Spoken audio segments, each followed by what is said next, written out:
में मैं आपको खुशामदीद कहता हूँ। दोस्तों, इस वीडियो में हम मॉडिफाई टूल बार के बारे में पढ़ेंगे। ये हमारा तीसरा लेक्चर है। इस वीडियो में स्ट्रेच, स्केल, अरे, ऑफसेट और अरेज कमांड के बारे में डिस्कस करेंगे। दोस्तों, काइंडली हमारे चैनल को सब्सक्राइब कीजिएगा।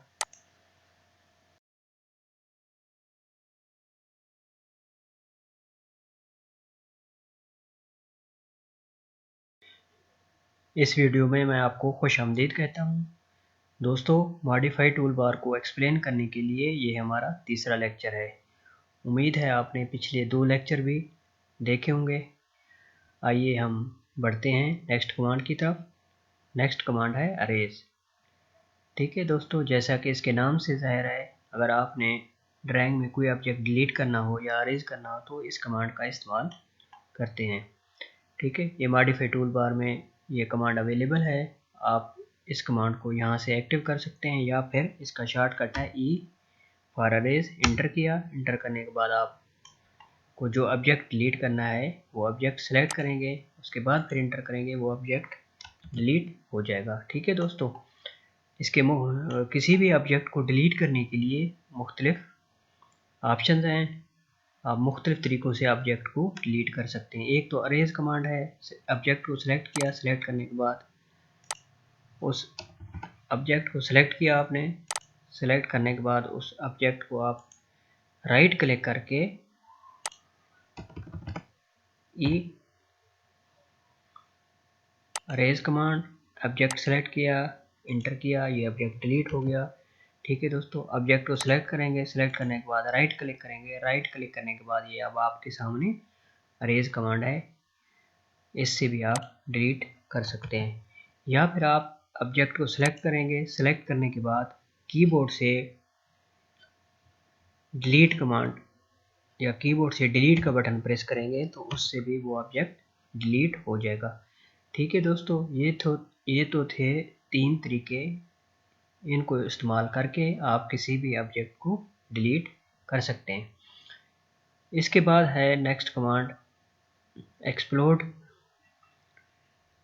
तो एक्सप्लोड कमांड क्या है? एक्सप्लोड कमांड बेसिकली किसी भी ग्रुप ऑब्जेक्ट को या ज्वाइन ऑब्जेक्ट को अलग अलग करने के लिए जो कमांड इस्तेमाल होता है उसे एक्सप्लोड कमांड कहते हैं। सम टाइम ये होता है कि एक ऑब्जेक्ट को आपने, वो जुड़ा हुआ ऑब्जेक्ट है, उसकी जितनी भी एंटिटीज़ हैं आपस में जुड़ी हुई हैं, तो उसमें अगर आपने कोई चेंजिंग करना या उसमें से ख़ास एक एंटिटी को या एक पोर्शन को अगर आप डिलीट करना चाहते हैं तो उसके लिए उस ऑब्जेक्ट को पहले आपको एक्सप्लोड करना पड़ेगा। ठीक है दोस्तों, एक्सप्लोड कमांड को आप मॉडिफाई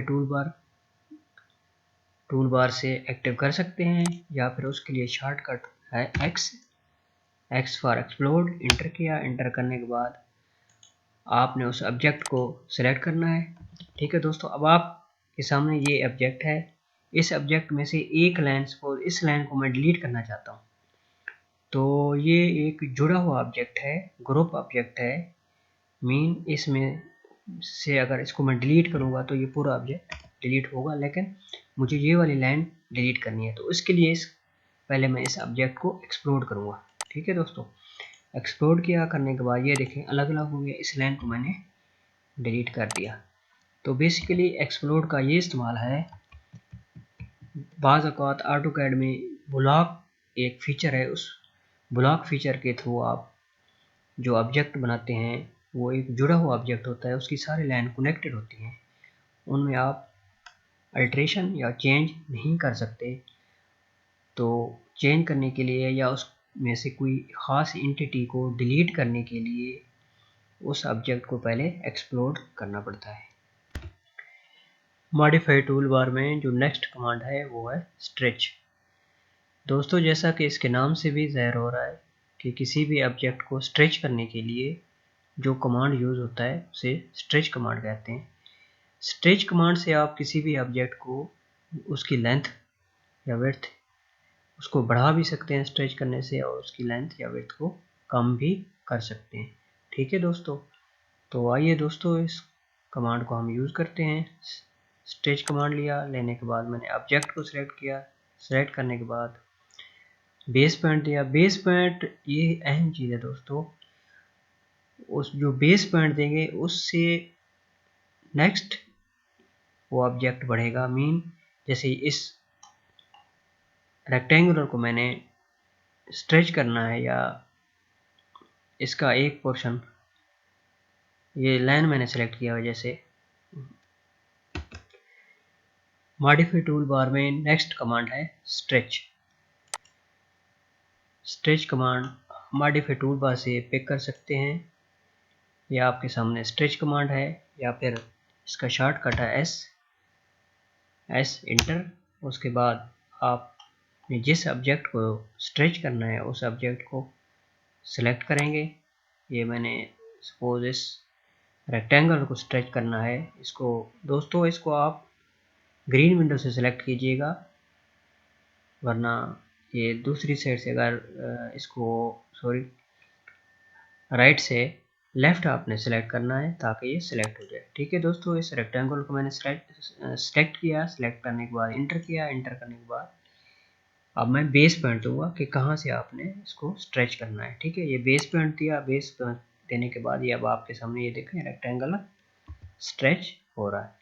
आप इस स्ट्रेच करने का मतलब है आप इसको इसकी जो कम भी कर सकते हैं इसको, या इसको बढ़ा भी सकते हैं, वो अप टू यू है कि आप स्ट्रेच कमांड को किस तरह इस्तेमाल करते हैं। ठीक है दोस्तों, मैंने सपोज 30 इंटर, ये देखें स्ट्रेच हो गया। आप स्ट्रेच कमांड का इस्तेमाल करके उस किसी भी ऑब्जेक्ट को स्ट्रेच कर सकते हैं, या उसकी जो लेंथ है या विड्थ है जो चीज़ भी उसको कम भी कर सकते हैं। ठीक है दोस्तों, अब हम दोबारा एक और एग्जांपल देखते हैं स्ट्रेच कमांड की। जब आपके सामने ये ऑब्जेक्ट है, इसको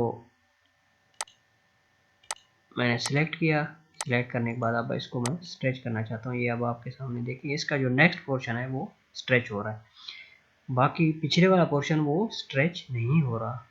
तो उसको भी स्ट्रेच करने के लिए, चूँकि मैंने उसको सिलेक्ट नहीं किया था, इसलिए ये पोर्शन स्ट्रेच हो रहा है। ठीक है, दोबारा इसको हम देखते हैं। ये अब आपके सामने ये देखो, अब पिछले वाला पोर्शन भी सिलेक्शन विंडो में मैं लाया हूँ, मतलब कि पिछले वाले हिस्सों को भी आप सेलेक्ट करेंगे तो वो स्ट्रेच होगा, वरना सिर्फ अगला पोर्शन ही स्ट्रेच होगा। अब आप देखें ये पूरा ऑब्जेक्ट ही उसका पिछला हिस्सा भी स्ट्रेच हो रहा है। ठीक है दोस्तों, ये तो था स्ट्रेच कमांड।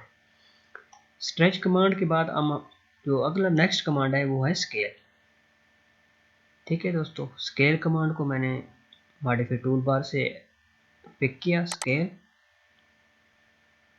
उसके बाद सेलेक्ट ऑब्जेक्ट, इस ऑब्जेक्ट को मैंने सेलेक्ट किया, सेलेक्ट करने के बाद इंटर किया, इंटर करने के बाद बेस पॉइंट दिया। बेसिकली जो स्केल कमांड है दोस्तों, ये किसी भी ऑब्जेक्ट को डबल करने के लिए या उसको आधा करने के लिए, मतलब कि उस ऑब्जेक्ट को प्रोपोर्शनली बढ़ाने के लिए या डिक्रीज करने के लिए जो कमांड इस्तेमाल होता है वो स्केल कमांड है। स्ट्रेच कमांड से तो उस खास हिस्सा उसका स्ट्रेच होता था, लेकिन स्केल कमांड से वो पूरा ऑब्जेक्ट स्केल हो जाएगा। मीन के अगर उसको डबल करना चाहते हैं तो 2 फैक्टर देंगे, अगर उसको आप रिड्यूस करना चाहते हैं उस ऑब्जेक्ट को तो जो पोर्शन है प्रोपोर्शन है वो 1 से कम देंगे, मतलब।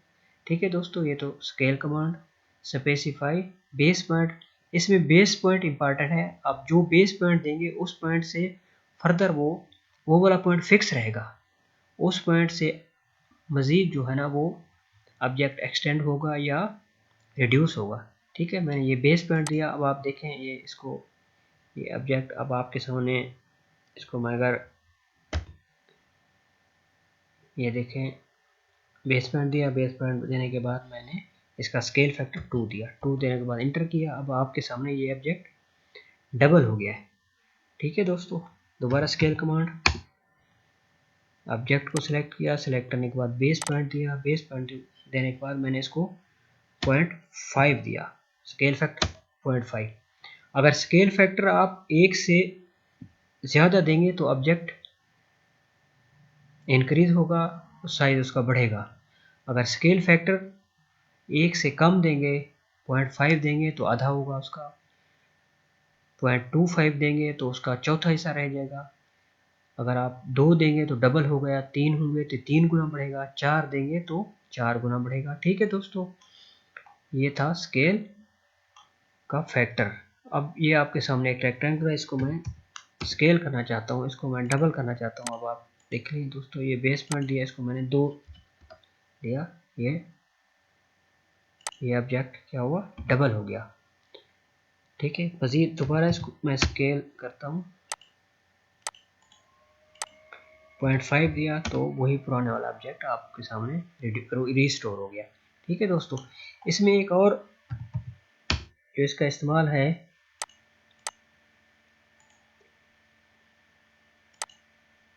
वो ये है कि इसमें एक कॉपी भी बन जाती है। सपोज आप एक ऑब्जेक्ट है आपके पास, उसको स्केल करना चाहते हैं, लेकिन आप चाहते हैं वो जो पुराने वाला ऑब्जेक्ट है वो आपके पास रहे और जो ऑब्जेक्ट स्केल हो वो डबल होकर दूसरा ऑब्जेक्ट बन जाए। तो आप कॉपी कमांड को यहाँ से एक्टिव करेंगे या कॉपी कमांड को सिलेक्ट करेंगे।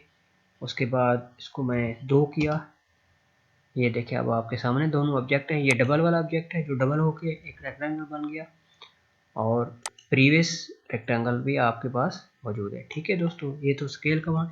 स्केल कमांड का एक और इस्तेमाल वो ये है कि जब आपके पास सपोज ये हमारे पास शीट है, इस शीट के ऊपर इस ऑब्जेक्ट को या इस ड्राइंग को हम लाना चाहते हैं, लेकिन ये ऑब्जेक्ट या ये ड्राइंग अब आपके सामने इस पे नहीं आएगा, क्योंकि ये काफ़ी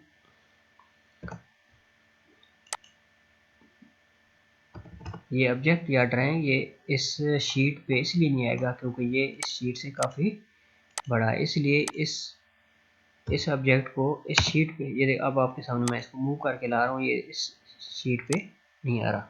ठीक है दोस्तों, अब इस ऑब्जेक्ट को इस शीट पे लाने के लिए मैं उसको पहले स्केल करूँगा, उसका जो साइज़ है वो मैं रिड्यूस करूँगा। रिड्यूस करने के बाद 0.75 करता हूँ मैं, अभी भी नहीं आएगा तो इसको मैं तकरीबन आधे 0.5 करूँगा ताकि ये शीट पे आ जाए।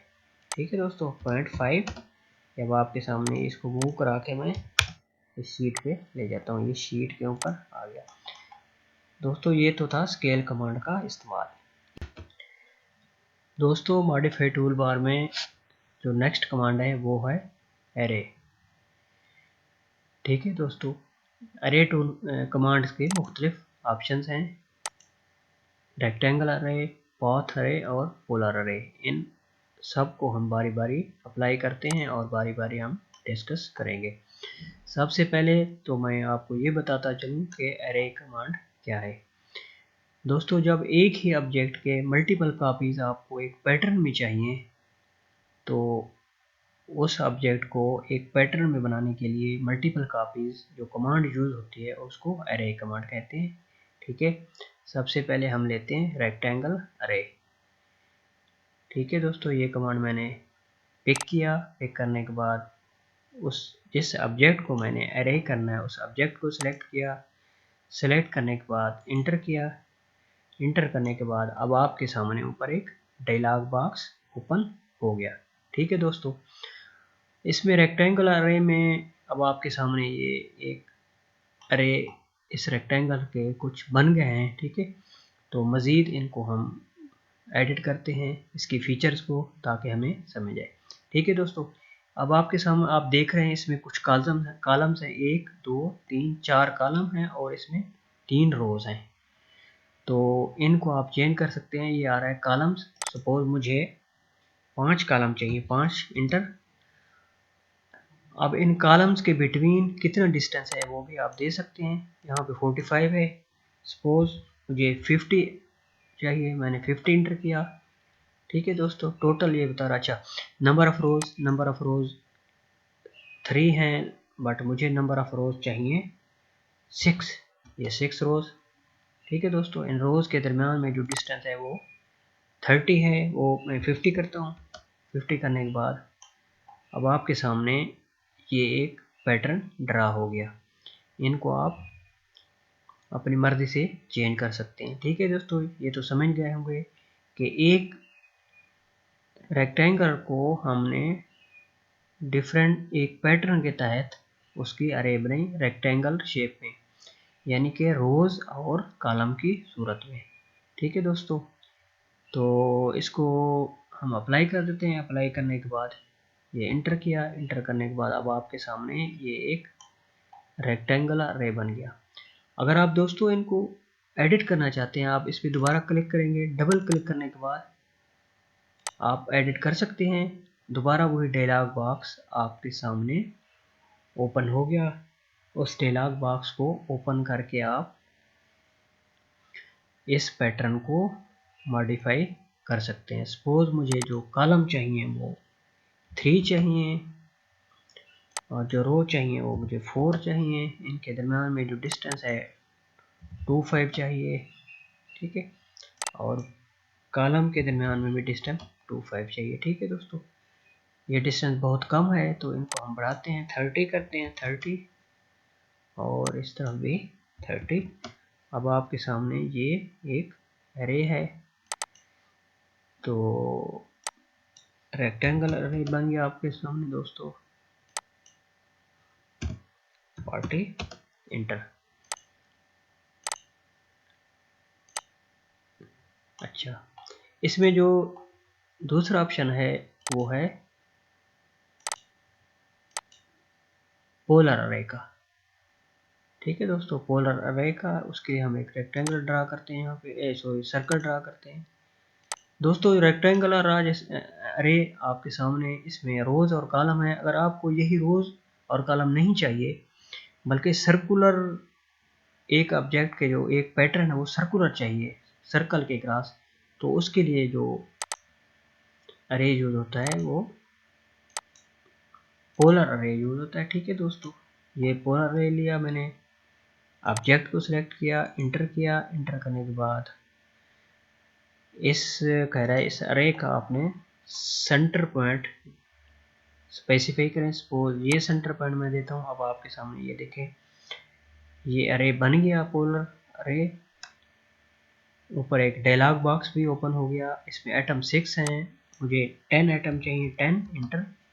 ठीक है, तो इनके दरमियान जो डिस्टेंस बनता है वो 36 बनता है, क्योंकि ये पूरे 360 पे इसने एक अरे बना दिया। लेकिन मैं चाहता हूँ कि देखें दोस्तों, आप 360 पे नहीं चाहिए, 180 तक चाहिए मुझे, आधे। अब आपके सामने ये देखें 180। ठीक है दोस्तों, तो रो इसमें मुझे 2 रो चाहिए। ठीक है, तो उसने 2 रोज बना दिए। अब आपके सामने 2 रो बन गई, लेकिन मैं चाहता हूँ कि 275 तक चाहिए मुझे। ये देखें 275। इस तरह आप एंगल बढ़ा सकते हैं। अगर आपको पूरे सर्कल के एक रास चाहिए 360 तो 360 दे सकते हैं, आपको आधे चाहिए तो 180। तो ये आप पे है कि आपको कौन सा ऑब्जेक्ट बनाना है या किस। अगर 3 रोज चाहिए तो ये 3 रोज,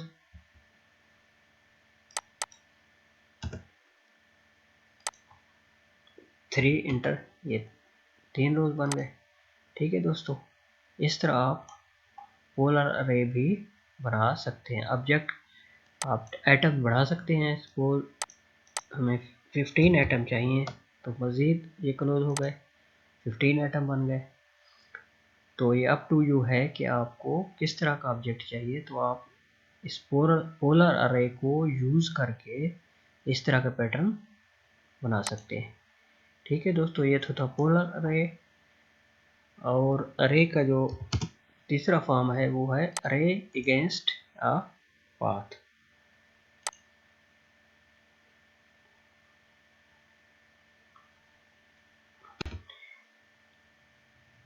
इसमें जो तीसरा अरे है वो है जनाब याली अरे अगेंस्ट अ पाथ, यानी एक पाथ के अगेंस्ट कुछ एक ऑब्जेक्ट को आप अरे करना चाहते हैं। ये देखें, ये पाथ अरे कमांड लिया, सेलेक्ट ऑब्जेक्ट किया मैंने, उसके बाद इंटर।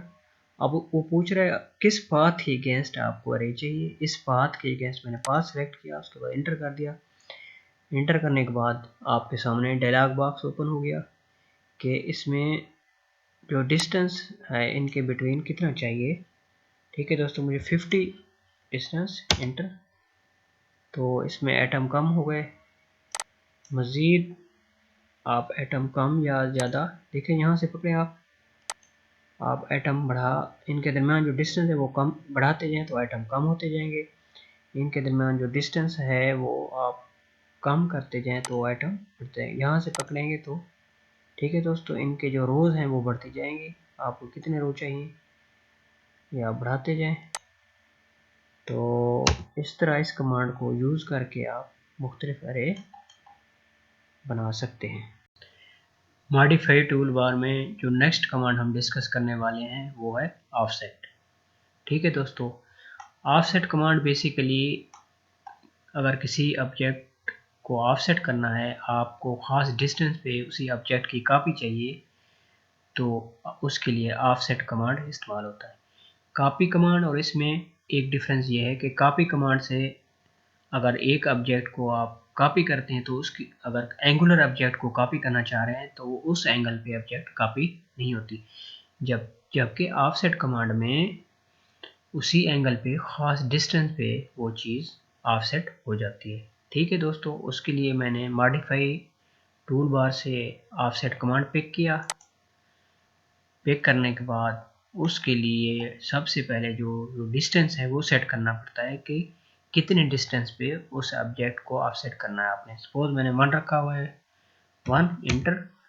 अब इस लाइन को मैंने ऑफसेट करना है, ये देखिए। ठीक है दोस्तों, लाइन को सिलेक्ट किया। सिलेक्ट करने के बाद जिस साइड पे मैंने ऑफसेट कराना है, अगर नीचे करना है तो नीचे क्लिक करेंगे, अगर आपने इस ऑब्जेक्ट को ऊपर ऑफसेट करना है तो ऊपर क्लिक करेंगे। ठीक है दोस्तों, ये दोबारा मैं इसको कॉपी सिलेक्ट करता हूँ। सिलेक्ट करने के बाद इसकी एक कॉपी नीचे मैं ऑफसेट करता हूँ। ठीक है दोस्तों, ये ऑफसेट हो गया। अब इस सर्कुलर एंगुलर लाइन है इसको हम ऑफसेट कराना चाह रहे हैं।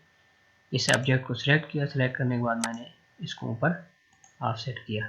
ठीक है दोस्तों, अब मेरे पास एक सर्कल है, तो इस सर्कल को मैंने ऑफसेट कराना है, वह दोबारा ऑफसेट किया।